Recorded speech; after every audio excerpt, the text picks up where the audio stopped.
know where the treats at. Is this the passing of the torch, right? Is this what this signifies?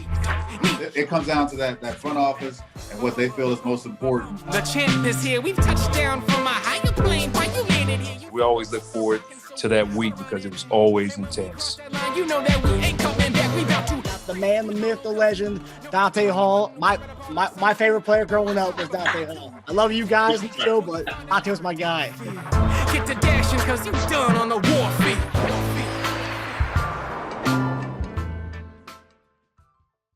This episode of Chief Concerns is brought to you by BetOnline.AG. Our partners at BetOnline continue to be the number one source for all your sports betting needs and sports betting info. Find all the latest odds, news, and sports developments, including this year's Wimbledon finals, Major League Baseball, the latest fighting news, and even next season's early NFL futures. Head to the website or use your mobile device to sign up today to receive your 50% welcome bonus on your first deposit. Just use our promo code, that's BELIEVE, BLEAV, to get the bonus and get into the action.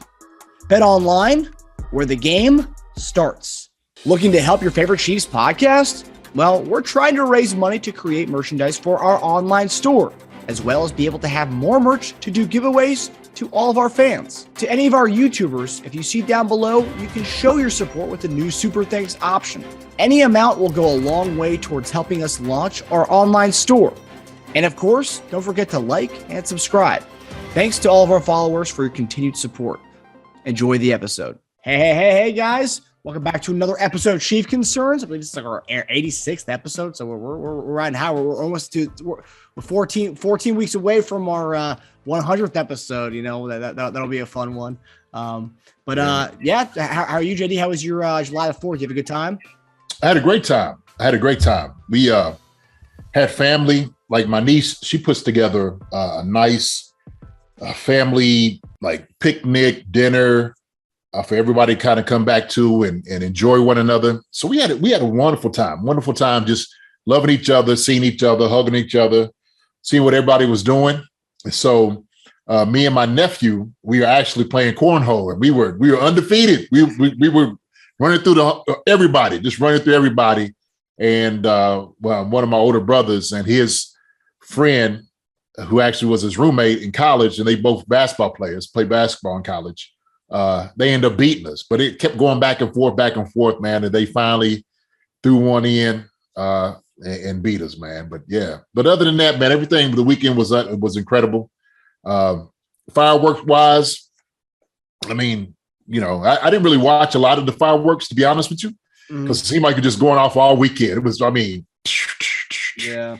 So I don't know. It was good though. What about yours? How was your weekend?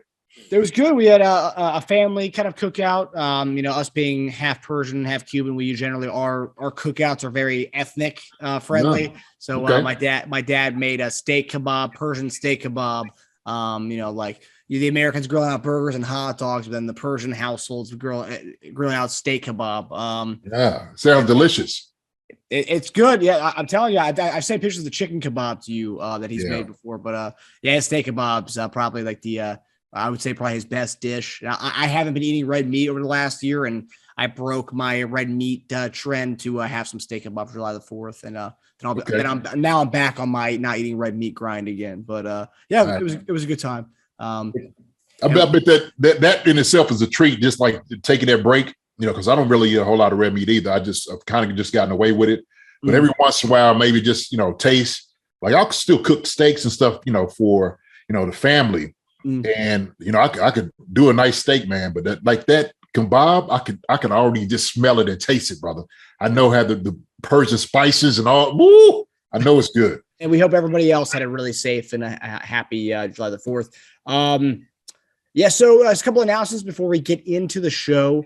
First one is if any of you YouTubers and our listeners out there in the podcast audio world have a TikTok account, Chief Concerns is now live on TikTok. We're now with the 21st century. We're getting on TikTok. Pretty much, if you have a YouTube account, you're going to see everything that is on the TikTok account.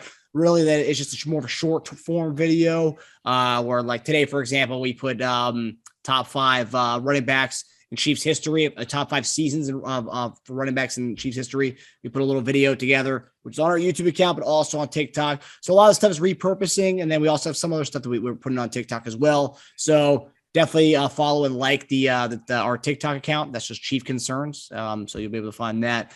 And then for another announcement, I'm going to let JD handle this one. If you watched our show last week, you know there was the JD shirt competition where you had to guess the movie and the character from that, where his shirt came from. So JD, I'm going to let you handle the answer to that, as well as who were the winners of that, because there's a lot of winners, but I'm going to let you, there's some that got it out a little early. So I'm going to let you handle that one, JD. All right. Well, I tell you what, you was a winner if you've seen this movie back in 85, I think it was. The movie was The Last Dragon. And so the character was named Show Nuff. And I wish I had a picture. Matter of fact, I'll send one so Marcus could put on here. And I dressed up like him during Halloween out in Kansas City. I think it was like 2007, man. I came in and the party just lost it. They knew who the character was when I walked in. But that's my guy, Show Nuff, man. And we had 2 guys actually that hit us up. One was who was Eddie LeVar. Eddie LeVar, I guess, hit us up on YouTube. But Eddie, the direction was hit us up on DM. But since you did hit us up kind of in that realm, Eddie, we're gonna have a shirt for you. All right, we just got to send you one. And hopefully, if you don't have Twitter and you're just getting it on, one piece on, and that's the only platform you get on YouTube, we'll get a shirt to you. We'll make sure of it. And I'll let Marcus tell you like the email, how to send that in. But the other guy that we got was Gat Black on Twitter, has sent me a DM and was right on top of it. So Gat Black, man, you got a shirt coming to you. And we started getting a lot of guys, a lot of people was coming in, hitting us up with the movie and the name. So we're going to start giving out little nuggets and stuff, man, for giveaways later on down the road. But I appreciate everybody kind of, answering that movie. And if you haven't seen it, take your time to go watch this movie. As a matter of fact, there was a guy that told me on Twitter that they're supposed to be doing like a prequel to the movie, which would be awesome if that was the case. And that would be amazing.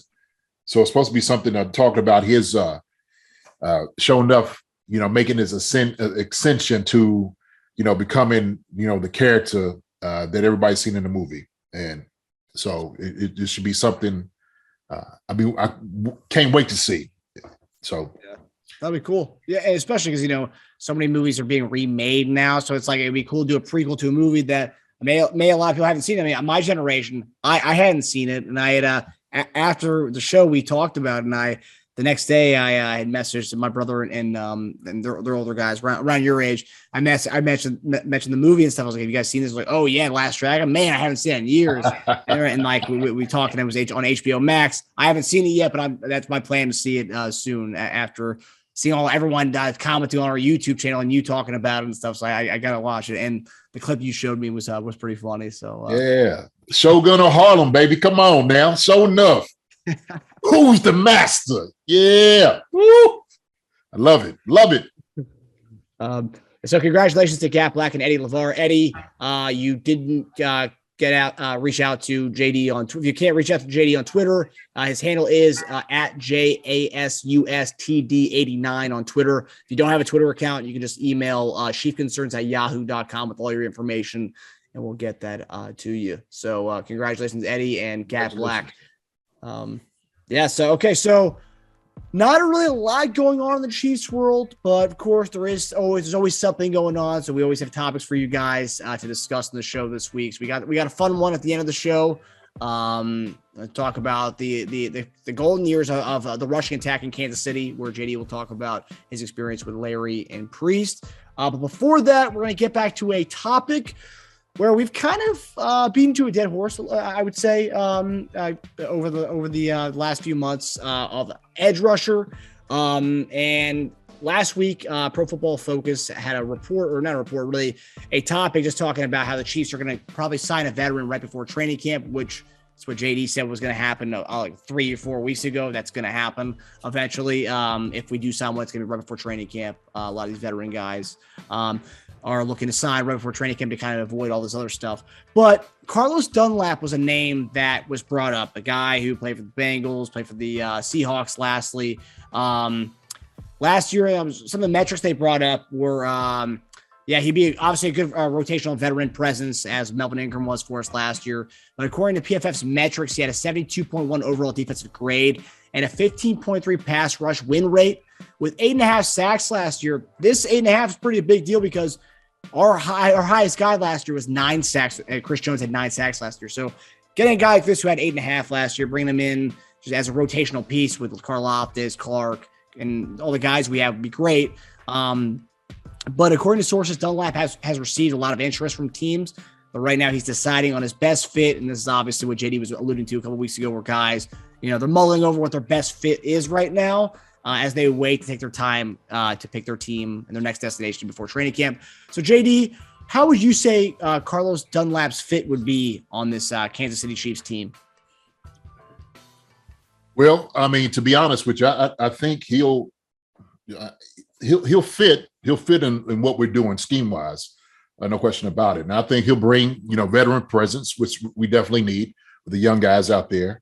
And he'll be a solid guy. He'll be a solid guy in the rotation, like everything that you said. So I think he'll bring something to the table. I think he will. 8.5 sacks is nothing to really sneeze at. I mean, just something that is like, this guy he's guys are going to produce. And if you said that would been second on the team last year, I mean, then okay. So that's a guy that we truly need. He's not going to be an every down guy. We know that. He's been playing for a long time. And we know just over the years, usually your production just it wanes. And so I think, man, him coming in, giving the young guys like a lot of knowledge, guys like that is who you can really utilize in a team. Like I said, when you have a young guy like Karlaftis, who definitely needs somebody to lead him, teach him how to play in this league, being a professional. I think Carlos could come in and definitely do that. So I think he could fit in well. I really do. I think he'll bring a little bit to the table. So that's where I'm at with it, man. I think he'll be a good fit. Yeah, and I know Carlos Dunlap is a guy we mentioned on the show. We haven't really dove into because we kind of think that JPP would be the one that comes in naturally, knowing Spags' system. He can come in late towards the summer and kind of not really be at a loss because he's already been with Spags before. Dunlap 33, so any guy we kind of bring in at this point is going to be an older kind of guy. The other name that's been brought up on the show is Robert Quinn, and I think Bleacher Report had a simulated trade that would make sense for both teams. It was trading a second round next year and a fourth round the following year for Robert Quinn. I think it's kind of some people were saying they would do it. I think it would be kind of a lot for a guy who's, up there in years. Yeah, obviously he had one of his best seasons last year, but that's kind of a lot to give up when you can go get a guy like Carlos Dunlap. What would be pros and cons of that? Going to pick up Carlos Dunlap, who's 33, is a free agent, probably a 1-year deal, versus trading assets to get a guy like Robert Quinn. I mean, is there that big of a drop-off in town, or would you say not really? You know what? It's because you see, of course, Robert Quinn's production last year. And so that's what you're always going to compare it to. Well, look what Robert Quinn did as compared to what Carlos did. And so that's always the issue. That's what you're going to, that's the comparison. Would I be willing to give up a second and a fourth? Possibly. I just think right now, because of our situation, you don't want to be desperate and feel like, you need to give out more than what you really need to do, especially if you could get Carlos in here for a decent amount of money, kind of on the veteran, whatever he's asking for. It's not going to be something to break the bank. And so you're not really giving up a whole lot for it. I think, to be honest with you, the Chiefs would probably be looking to try to bring in 2 guys. I mean, that's where I'm at. I think that they will. As far as right now, I think 2 guys is not off the table for me. And so whether that's JPP and saying Carlos Dunlap, shoot, why not? Bring these two guys in and win a championship. Guys that could come in that will give something to the team on the defensive line that we sorely need. So I don't know. Like you said, Robert Quinn, who's up in age, hey, yeah, he had a great season last year, but who's going to say, hey, he won't have a bad season this year? And so, I don't know, man. Like you said, it's just older guys. That's what you have to deal with. That's the reality of it. So, you don't want to compromise your defense. I mean, we already as far as defensive line, you don't want to put it in something like, hey, look, we get this guy here. Then all of a sudden we don't have the capital to do what we want to do next year and give up two guys to 2 draft picks for a guy who just will be here 1 year or whatever, however the deal works. I don't know, man. I don't know. I tell you what, I'm gonna be honest. I hate having this conversation, to be honest with you. I really do. I hate having this conversation dealing with this stuff right now. I just thought that, and I'll keep going back to it, and a lot of people make this same point, is maybe moving the needle a little bit further, getting somebody else in here so you don't feel like you have to start pulling guys and getting guys off the street and whatnot. Not saying these guys are bad guys. I'm just saying that, if you address these issues just a little bit earlier, I don't know. That's kind of where I'm at with it. That's why I hate having this conversation, but here we are. So I'm just going to deal with it, man. Here we are. Yeah, I would say it's probably been our number one topic of the whole year has been edge, where we thought we were going to address it. And we drafted a first-round edge guy, but then we thought it was going to be a little more than that, and everybody else in the division was going for that. I guess my last question here is, you kind of alluded to it a few weeks back about how, veterans are just waiting it out, kind of, that a lot of stuff, they've already been through all this, the grind of minicamp and all this stuff. They're waiting to training camp. Now, when a guy like Carlos Dunlap says, he's received interest and is deciding on the best fit. Now, when it comes to best fit, is he looking at contenders, teams like, because Dunlap I don't believe he's won a ring yet. When they're looking at best fit, they talk about best fit as best chance to win at this point, being picked up in July here. Are we looking at what contender, what do I have the best chance to win with as far as signing with the team? Is that what he's looking at? Or is of course. I mean, I couldn't see it any other way. So obviously it's going to be, money wise, but number two, you want to be able to walk out into the sunset having a ring. If you could have a championship under your belt, shoot, why not? And so I've seen some of the people that he's been garnering attention from. Those teams, the ones I've heard, I don't see any chance of them actually, making it to, to the Super Bowl. And so that's what I'm sitting there. When the guy's sitting there saying things like that, it's like, hey, look, you know what? Let me go out on top. I want to chase this dream. If I could get me just one championship, then it'd be all worth it. And so, to be honest with you, I can't see anybody going anywhere else but Kansas City. If it's at the end of your career and you got Patrick Mahomes, you got a great defense, you got guys in the secondary, you got good linebackers, you got a great coach, you got a great defensive coordinator. I mean, you have everything in place to be successful. You really do. And so that would be, in my mind, the main thing you're looking for. It's got to be a contender. It's got to be somebody who's going to make it to the playoffs, who has a chance to win this thing. And so with the people that's been giving him all the attention, I think Kansas City has the best chances out of anybody, period. It's not even close. And then automatically, and let's say, all these deals are going to be very similar, but let's say a team let's say Seattle, a team that they had him, they want to bring him back for, a little more than the vet min. We offer the vet min. Is he going to lean towards Kansas City? I mean, if it was me, I would. I mean, he's he's been there, done that with Seattle. So what does Seattle really have? They going up there, and look, I don't want to talk bad about it. They got Drew Lock up there as quarterback. And so they're going to be struggling. They're going to be struggling this year. We know that. And so I think people are trying to pack their bags, man, in Seattle. I just see it. It seems like it's just, hey, we're sneaking out next week. We try and get a deal done. I know there's a lot of that conversation going on in the locker room, man. I'm telling you, I know how it is, just feeling like you're running in quicksand. That's what you're doing. You're running in quicksand. You ain't going nowhere.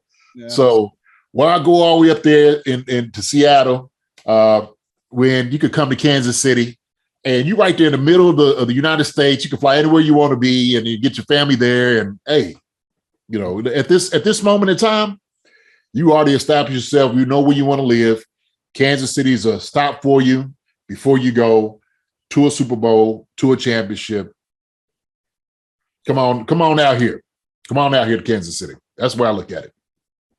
I mean, best chance to win, and the need for your position is glaring, and so yeah.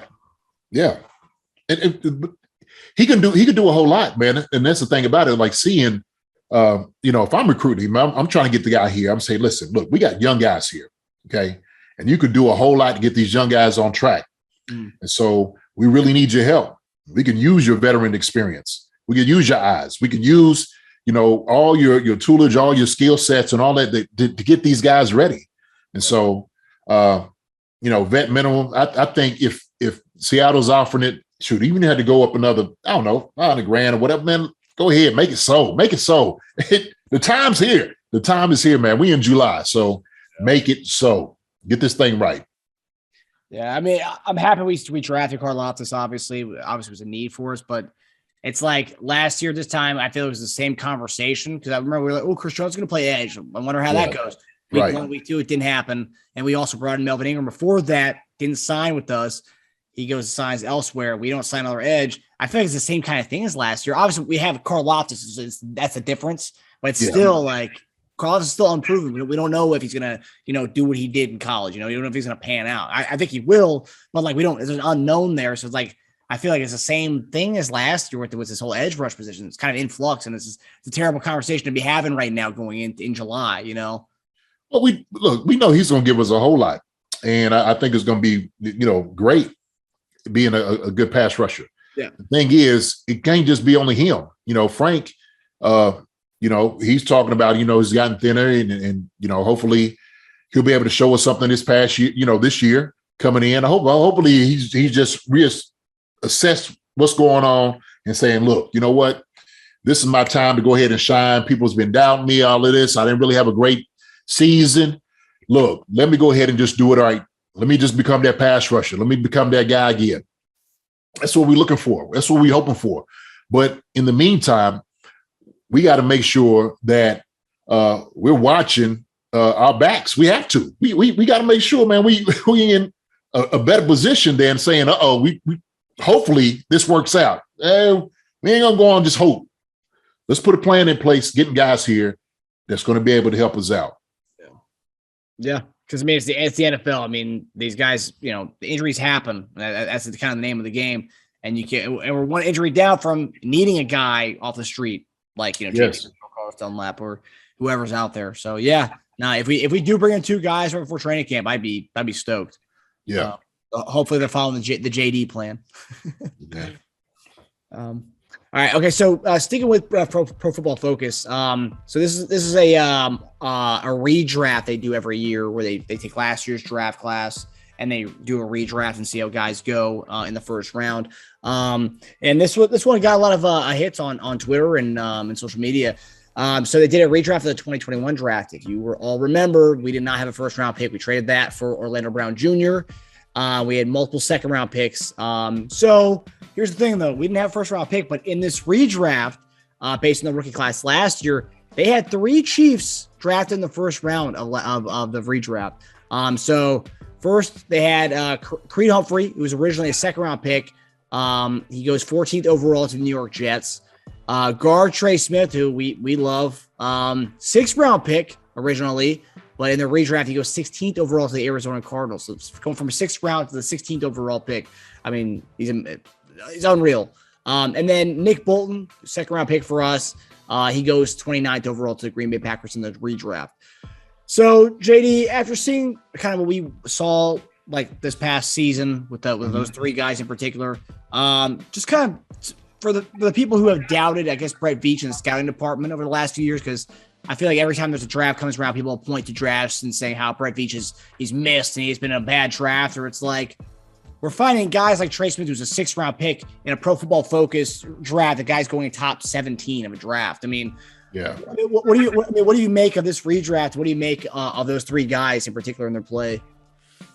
I mean, it's fun to look at it and see where guys would be with the redraft, right? I guess with the arbitrary rules that they are, but it's just a great indication how great Brent Veach has done this past year in drafting guys. And so all three of these guys have panned out for us and playing extremely well.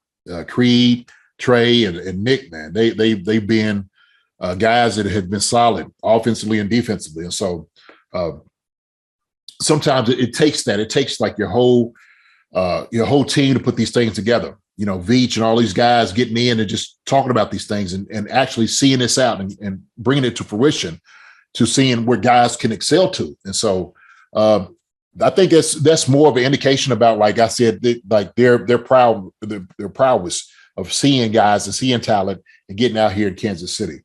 But I mean, the whole redraft and all that, man, that's all right. I guess it's fun, right? I guess it's fun to see. So I don't know. It's a fun kind of indicator, I guess, for to show you how guys have improved their how wrong these mock drafts and stuff are. It's cool because you see so many mock drafts and all this stuff about where guys should go, and then a guy in the 6th round or 7th round is like, okay, well, let me actually play and see, and you tell me where I should go. Then Trey Smith's story, 6th round. We're talking about 16th overall pick in the redraft based on how he played. I mean, I that stuff like that's awesome. And plus, we didn't have a 1st round pick, and we ended up getting 3 in this redraft.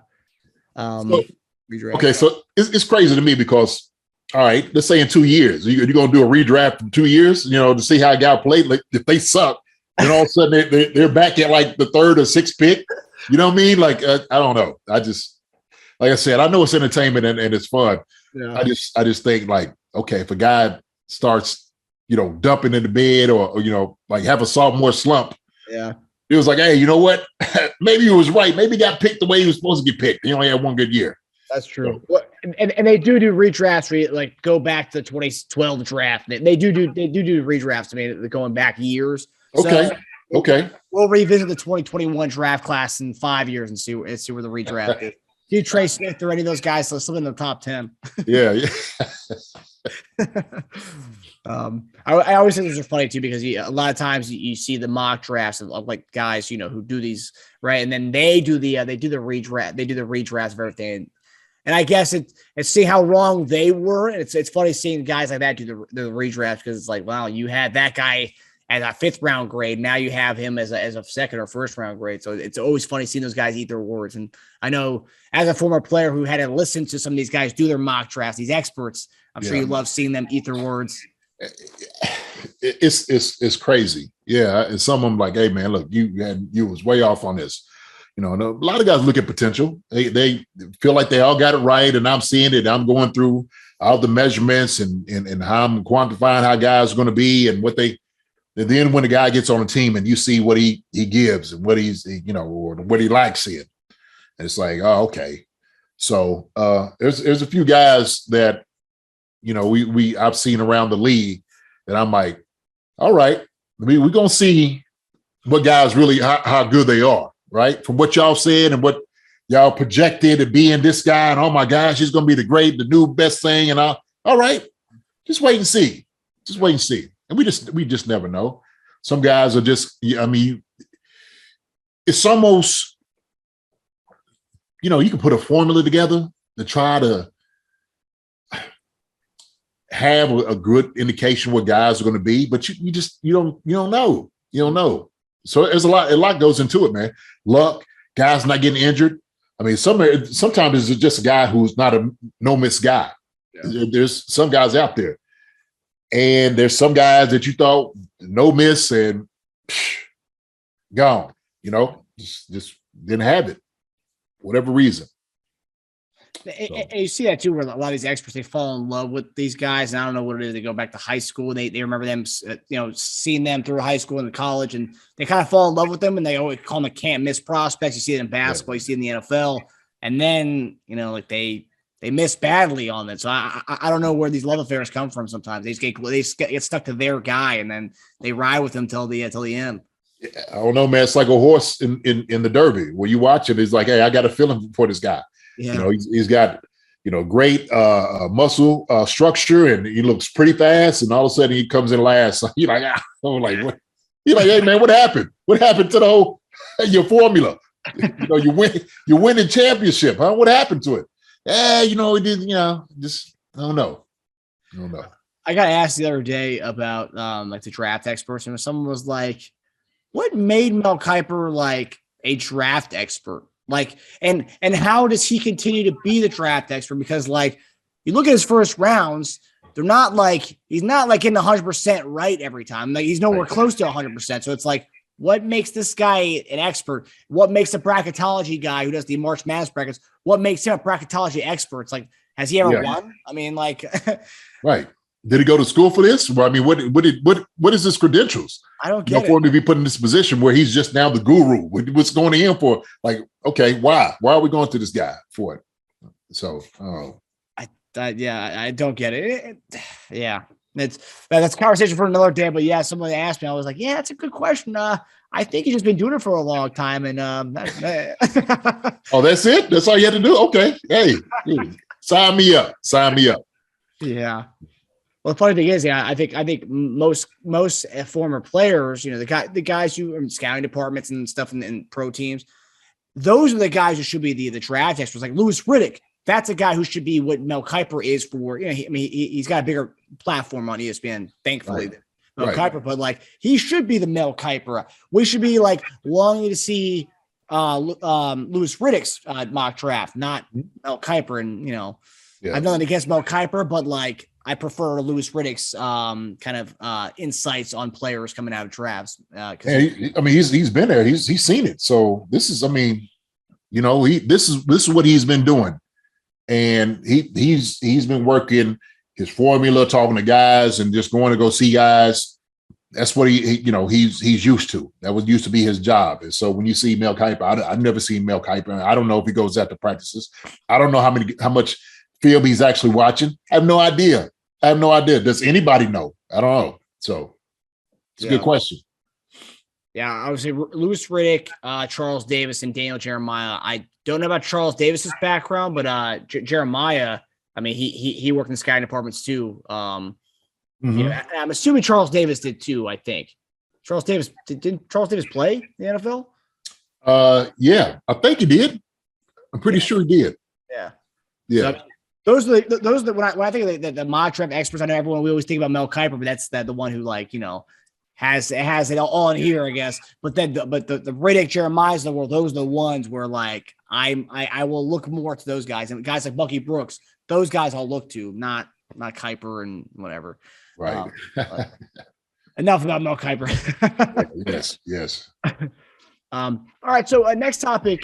This was interesting. So ESPN did a whole article about the Mahomes and MVS connection already. They're kind of having this like camaraderie and chemistry so far. MVS met with Mahomes down in Texas soon after he was signed. And then in minicamp, he became kind of one of the top targets because the guys had fallen to injuries. And so MVS was kind of Mahomes' top target and hitting deep plays. And one thing that was kind of funny was that they asked MVS when he left Green Bay how hard it was. He said, yeah, it was hard to leave Aaron Rodgers in that situation, but getting to play with Patrick Mahomes, very similar. And he's kind of being utilized in more ways than he was in Green Bay. And that's something that Mahomes and Andy Reid had said, that they're kind of utilizing him. He's versatile. They can utilize him all over the place, and primarily utilizing him in underneath routes. And he's a burner. He's fast, but they're using him in underneath routes, which I thought was interesting. And I feel like this is a guy that we haven't really talked about much. I feel like of all the guys we have, this is one of the guys that's kind of been an under the radar signing for us. We talk about Hardman, we talk about Juju. Juju's been the main one we talk about, really. And then we had other guys like Josh Gordon, Skyy Moore. But I feel like MVS has kind of been under the radar overall. So I guess my question is, hearing that he's going to be doing a lot of underneath routes, I got to ask, how do you think he's going to fare in this offense? I mean, fast guy, but underneath routes. I mean, I'm just curious. But when I read that, I was like, that's interesting. What do you take away from that? I think what I take away from it is Andy and those guys trying to get him into the football, pure and simple. And so if you could use a guy who has a lot of speed, who is a thinner guy, but he can go and hit his head on the goalpost, who has a skill set that you can utilize. I think that's really kind of where they're at with it. And so we know up in Green Bay, he was more side that deep threat, kind of that guy, like, stretching the defense. And we'll use him like that here also. But the thing is, instead of like catching a ball 40 yards down the field or 25 yards down the field, let's just give it to you 5 and 10 yards and see what you can do with it.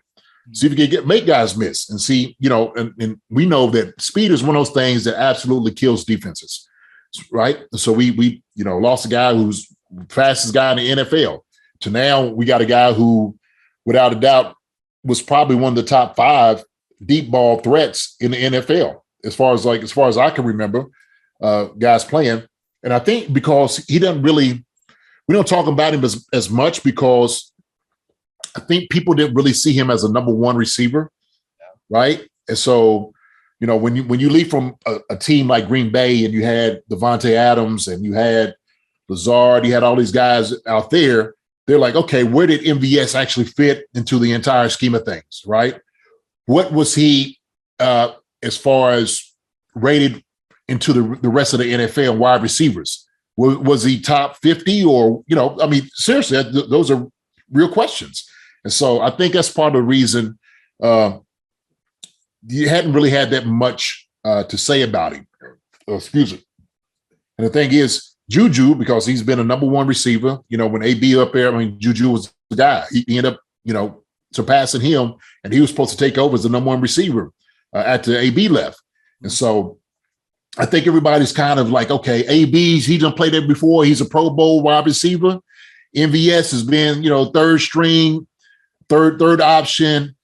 What is you actually going to be able to give Kansas City? And so I think everybody's just kind of waiting to see. They're waiting to see what he's going to be able to do, if he's going to have a breakout year, because that's what everybody wants. Everybody wants to see breakout year. They're like, does he have the ability to be that guy, right? And so if he had that ability, they're saying, well, why didn't he showcase it up there in Green Bay with Aaron Rodgers? Yeah. And so the good thing is now he's not up there with them. He's down here with us, who finds very creative ways to get, football players the ball. So if you're a weapon, like I think MVS can be, I think Andy and Bieniemy and Nagy, all them guys see it. They're like, yeah, look, let's give this guy a slant. Let's give him something across, like you said, a shallow cross. Let's give him a quick screen and just let him go for it. Let's see what he can do with it. And so the more you can put the ball in the hands of a playmaker, which I think he is, the more you're going to be able to see. And so I'm excited, man. I want to see him do well. I think he'll be a big surprise for us. And sometimes guys just need a shot. It's almost like that. Was it 8 Mile when Eminem was like, "Yo, man, I just need that one opportunity and one shot." Mm-hmm. And so hopefully this is it for him. And so he'll have a lot to prove because he knew that, Tyreek taking his skills down to South Beach. He's like, now, look, I got a chance to be the guy. Yeah. And I'm here with a lot of good other receivers, but I could actually come and claim my stake here. He's going to be here for a number of years, man. So, hey, I'm just looking for good things from him. Good things. Yeah, and I think to what you said about him playing with Green Bay and with Devontae and Lazard being there, he said it wasn't that he wasn't utilized properly. He said that everyone kind of had a role, and he had a specific role in that offense. And so, like, it was being the burner in that offense, being the speed threat, the deep threat. So yeah, I mean, that the vacancy of Tyreek leaving that vacancy there, that's why he came here, and he's going to be kind of utilized in a lot of different creative ways, as you said. And so it'll be interesting to see how we utilize his speed in a variety of ways. Yeah, I mean, a guy like that, especially with our offense, man, and what we do, Patrick could get the ball to anybody. And so, he don't have to be just a deep ball. Like I said before, a guy like this can absolutely just eat in this offense. He really could. So, man, I'm encouraged to see that he's going to have a great year. And so, of course, training camp, we all going to keep our eyes on him, because he's supposed to be that guy. He's number 1, number 2. That's the way it works. And so if this team can be this offense be what I think it can be, he's going to be fine, man. I think everybody's going to be really pleased with his performance. I do. Yeah, no, for sure. Yeah, I'm excited. It's just one thing we haven't really talked about it. And I like what you said. There's kind of an unknown there where like we knew what Juju was. Skyy Moore, yeah, he was a top 5 prospect as a receiver coming out of college. Obviously we know what Hardman has done for us. It's kind of, we don't really know about MVS, what he can do in an offense where there is no Devontae Adams, there is no Lazard, there is no other guys there, kind of an offense that's already set in stone. This offense is new to all of us, and especially you're adding a new weapon to a new offense in general. It's like, what is he going to do? What is he going to be? How is he going to be utilized? So it's going to be fun to watch him and like everybody else in that offense. But yeah, definitely it's going to be interesting to see how we utilize him. Well, we know one thing he can do well. We know he could go deep. We know that. We know he's got speed. He's got length. We know that's one thing he could definitely do is he can get up and put them down, and he can get behind corners all day long. So yeah, you're gonna stretch that defense, man. You're gonna stretch it still. And so, hey man, defenses better watch out. I know everybody's sitting there talking about it. And I'm gonna just say this too. I've been just looking at. I'm absolutely just living with the type of disrespect, man, the Chiefs are getting. I mean, for real. I'm sitting over there. I'm just like, man, who is this guy? Remember I sent you the video of the one dude who I don't know who the guy is. I try to find it. I'm just like, man, who was this dude sitting over here and he's making this list? And I can't. Oh my gosh. I mean, sometimes I just want to jump through the TV and just grab like, man, what are you talking about? Like, how do you come up with this? Like, I mean, honestly, how do you get to this point with these things? Man, I'm serious, man. I cannot wait till that first game, man. They coming out that tunnel, and I want them. Every defense, man, hit them in their mouth, and I don't want to hear anybody who was doubting them. I don't want to hear anybody. I don't want to hear. Well, I thought they no. We gonna get on you. You didn't say that before. You were sitting there doubting the offense, what they didn't have. You don't have a chance to get back on the bandwagon. You can't do it. Nope. Can't do it, buddy. There ain't no room for him. And I think there's no win, too, because, like, right now we're saying, oh, man, he has no weapons. Once the season gets going and let's say we see a flashes of old school Josh Gordon, we see flashes of Juju, we see flashes of MVS, Skyy Moore looks great. Corey Coleman, if he makes the team, looks great. Kelce's back to his normal self. Hardman doing his thing. It's good. The story's going to change. It's not going to be like, oh, well, he has no weapons. It's going to be like, oh, man, look how many guys he's got. Of course, Mahomes is going to look good. It's like, right. Oh, yeah. Nah. We don't want to hear it now. I don't want to hear you. I don't want to hear nothing you got to say. I don't. But it enrages me to see these guys come out here and just talk about how the Chiefs, like you said, don't have anybody and all. Well, they still got Kelce. Yeah, we got Kelce, but we got other guys. We got a great receiving room. We do. We got some guys in that room, man. We got some guys, some playmakers who I hope come and absolutely surprises everybody. It ain't gonna surprise me, but everybody else, make them eat crow. Make them eat it. And I've seen stupid stuff like Colin Cowherd had a segment on his show like last week or 2 weeks ago. It was comparing Mahomes and Herbert, and one of them was like, I forgot what it was. It was like arm talent, gave it to Herbert. Who's gonna have more MVPs when it's all said and done? He said Herbert. It's like, what? Mahomes already has one MVP. You're gonna say the other guy who hasn't even made the playoffs yet doesn't have an MVP yet. It's gonna have more MVPs than the guy who already has an MVP and a Super Bowl trophy and a Super Bowl MVP right now. It's just like, I get it's a dead time of the period for NFL talk. Yes, we're talking crazy now. I mean, come on. Right, see now is what that is. So like somebody needs to pull your mic immediately. Like, man, what have you been smoking when you came in this morning? What are you doing? Like, wait a minute, hold on. You like hold the mic, like, man, wait a minute, hold on. What's going on? Like, are you okay? Yeah. Did you really just say it about just hadn't done nothing, hadn't did anything? And this is what we putting him like, oh my gosh. I'm sitting over, I'm just like, yo, this is crazy. This is absolutely crazy. It's wild, man. It's so off season just listening to it. So, oh man, I'm here for all of it. I'm here for all of, the naysayers, the doubters. I'm here for it all, man. Bring them all. Bring them all on. Shoot. Hate all you want to. Woo! And I feel like with what Tyreek said about Mahomes, I feel like even though Mahomes had a very like measured response back to it, it definitely ate at him. And seeing all this other stuff, Tyreek made Mahomes, and like seeing Keenan Allen say, because Keenan Allen even wrote on I think Tyreek's Instagram shortly after he was traded, saying he goes, "Oh yeah, this is going to expose a lot of people over there." So it's like there's a lot of stuff that Mahomes is seeing and hearing from these hot take guys, and then players like Keenan Allen saying that. It's like, okay, well, Mahomes is going to take it, and I think he's going to go out hard this year. I think he's going to have a really good season. I wouldn't be surprised if he wins MVP again, just based on all that's going on right now and the new offense, the new structure, and all the crap he's hearing. He's going to go hard, I think, this year. I think it might be a really good year for him. You know what I picture? Like when I hear things like that is actually, when you see Patrick always like it's like calling the play in, it's like, come on, keep bringing it, keep bringing all that old heat, keep bringing all that old doubt, come on, bring it on in, keep bringing it.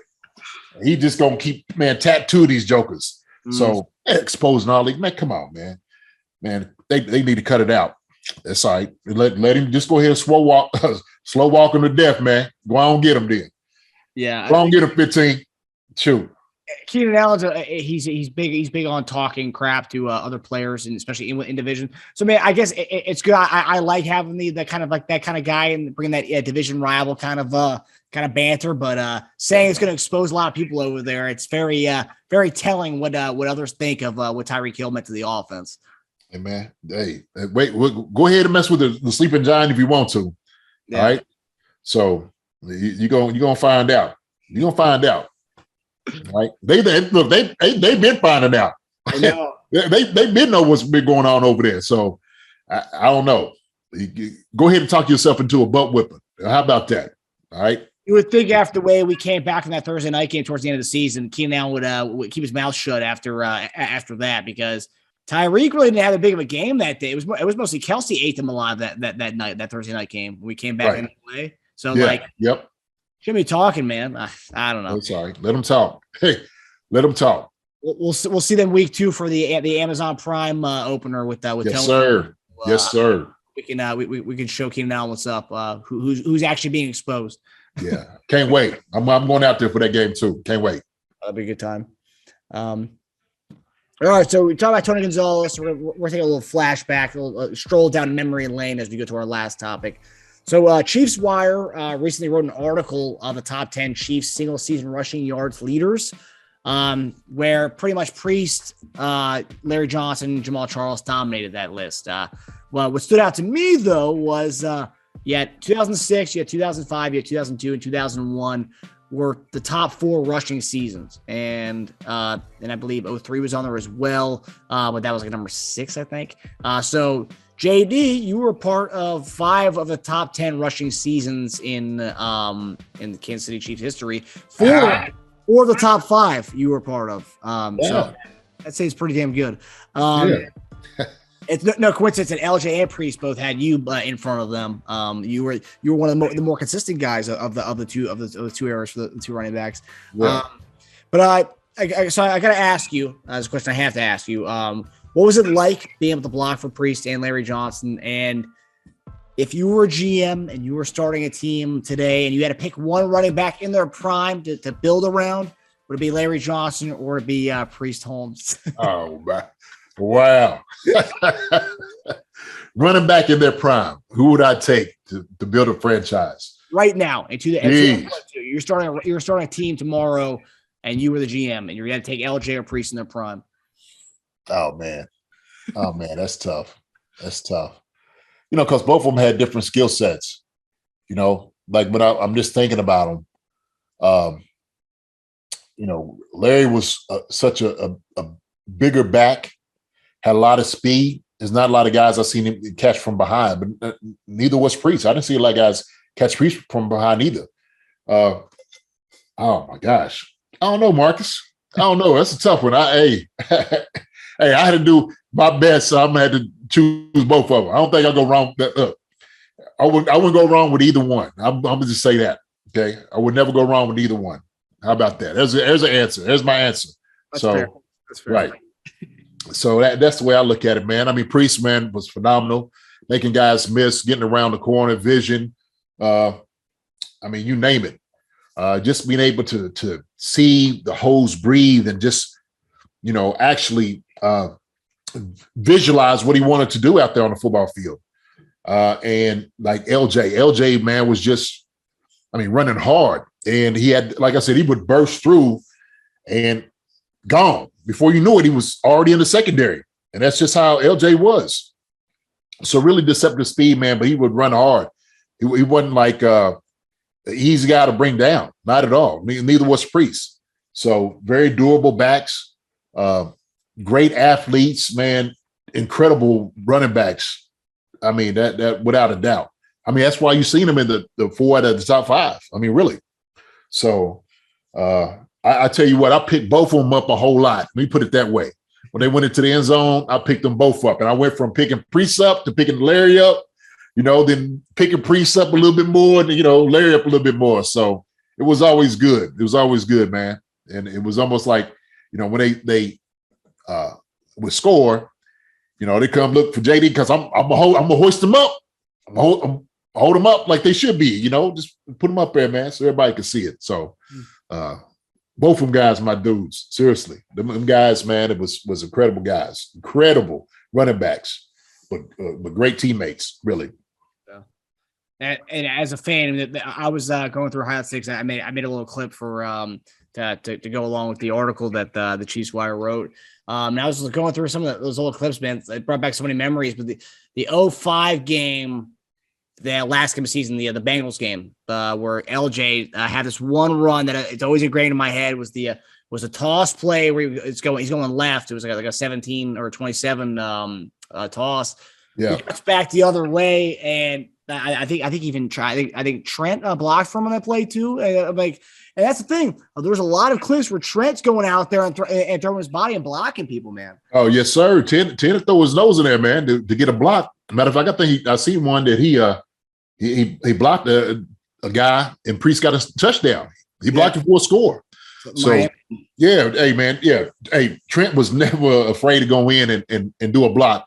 You see these guys, that's like every time I would see a guy or quarterback who act like he's going to block a guy, like get in his way, then step back, or just try to throw his shoulder and look terrible doing it. Trent knew he come in, get his hands in, and get a push. He was in the weight room. Tim was in the weight room too. So yeah. Jeff Hurd, Hurd's on Twitter too. Hurd had a lot to do with that. So we used to come in, lift the weights, man. So Hurd, to you, brother, we appreciate you getting us right, getting us prepared. So putting that hammer on him. Well, Trent was probably old school, man. That was back in the day where, I'm sure when Trent was in youth league in high school, he still had to do indies with running backs, tight ends, and learning how to block and stock block. And nowadays, it's so specialized where these quarterbacks are literally just doing quarterback stuff. They're not doing any blocking. They're not learning the fundamentals of football. I would say a lot of the new school of quarterbacking. It's where you kind of just stay do your stuff. You're not really doing anything. You're specialized at such a young age, whereas it's like, I don't know. You're kind of you're not be able to do the other stuff like that. Trick where he's going out throwing blocks. Well, I think a lot of it has to do with just the guy. Like regardless if you specialize or not, shoot, why not go ahead and get a block for your teammate? Yeah. If you're gonna get him a touchdown or some extra yards, he'll do it for you. And so I think it's like, to me, this more says a lot about Trent and his character, who he was as a quarterback and as a player and as a teammate.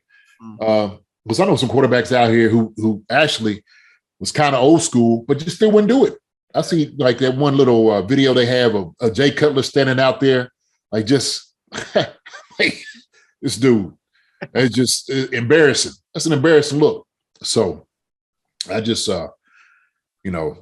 that's more indication, like I said, of Trent doing his job. But man, those guys were incredible. Priest and Larry were great. So my answer is a really balanced, measured, straight up answer. I wouldn't go wrong with either one of them. So I could take either one. I'll be good. Yeah, no, 100%. You're a teammate. So you can't pick one over the other. You can't do that. Can't do it. No, it's not cool. It's not cool, Marcus. Hey, cool, man. You set me up, brother. I was saying if you'd answer it and you went with what I thought you'd go, you'd say both of them. You can start a franchise with either one of them. Yeah. But hey, I mean, it was tough for the Chiefs. I mean, it was the 06 year was we didn't know if Freese was going to come back or not. Was it? I think that was the the hard knock season. Yeah, I think so. Yeah, it was. Yeah, and we didn't move off Freese. We kept Freese around. LJ, it was the holdout year where LJ was holding out. We kept Freese around, and the Chiefs couldn't even answer that question. Right. Yeah. Yeah. I mean, shoot. I will say though, yeah, man, both those guys from my childhood, just seeing both those guys, but in doing the research today, I learned that we were actually the first Thursday night football game. And actually LJ had a touchdown that game and you held him up in the, in the first Thursday night game in NFL history. You were the first, I think, I don't know how other people have done it, but you were the first to ever hold up somebody in the end zone on a Thursday night. Oh, okay. That's something. Hey, look, we get stats on whatever. This day and age, man, they got stats and first for everything, don't they? Yeah, that's. I don't think I didn't say it in a stat book, but just do my research today. That was the first Thursday night game. You were the only one to hold up somebody in the game. You were the first one ever to do it on a Thursday night football game. So, there you go. Hats off to you, buddy. There's your boy. Look at your boy, man. But okay, that's so good. That's good. Jay's gonna pick LJ and Priest. So that's that. There you have it. So there you have it. But all right, fellas, that comes to the end of Chief Concerns. Thanks for tuning in to Chief Concerns presented by BetOnline. We'll see you guys next week, and who knows, maybe we'll sign that edge rush that we've been talking about for weeks, and there'll be probably another list we can we can talk about as we inch closer to training camp. So, but I will say the content right now, the topics, is limited right now, but in a few weeks, everything's going to get ramping up, man. Everything's going to be going once training camp. For sure. It'll be endless topics. But. Yeah, it'd be exciting, man. I'm looking forward to it. Hi, everybody. Thanks for watching. Subscribe here to get the latest from the show. Also, be sure to check out the best clips from Chief Concerns. And if you prefer to listen to the show, subscribe and follow us on Apple Podcasts, Spotify, and anywhere else you get podcasts.